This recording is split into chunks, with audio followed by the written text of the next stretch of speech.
Ever wondered how our body miraculously heals itself after a bone fracture? Or what role medical science plays in accelerating this process?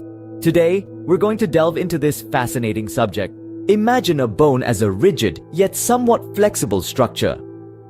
Bones provide support, protect our vital organs, and give our muscles something to hold on to. However, when a force exerted on a bone exceeds its strength, a fracture occurs.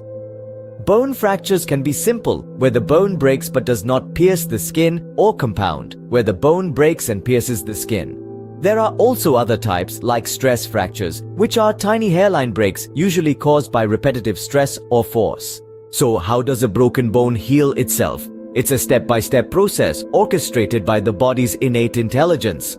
First comes the reactive phase. Right after a bone breaks, blood vessels in the bone and nearby tissue bleed into the fracture site. This forms a clot, known as a fracture hematoma. This clot lays the groundwork for the formation of new bone tissue. Secondly, the body forms a soft callus around the fracture. This callus, composed of collagen, starts to bridge the fracture. It's not strong enough to bear weight, but it's a start. Next, the soft callus begins to harden. In a process known as ossification, new bone begins to form.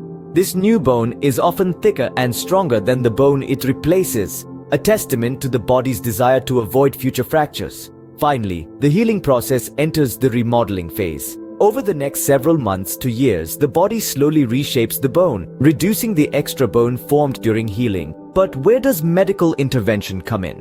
When a bone fractures, a medical professional will first assess the injury. They'll then realign the bone fragments, a process known as reduction. This can be done without surgery in a procedure known as closed reduction, or with surgery known as open reduction. After realigning the bone, it's immobilized to maintain proper alignment. This is often done with a cast or splint. In some cases, metal plates or screws may be used to hold the bone in place. Pain management, usually through medications, and physical therapy to restore strength and flexibility are also integral parts of treatment. In summary, bone fractures heal through a series of stages: reactive, soft callus formation, ossification, and remodeling. Medical intervention aids this process by realigning and immobilizing the bone, managing pain, and restoring function through physical therapy.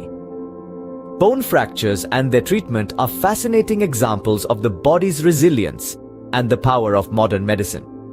So, the next time you hear about someone breaking a bone, you'll know exactly what's happening beneath the bandages and cast.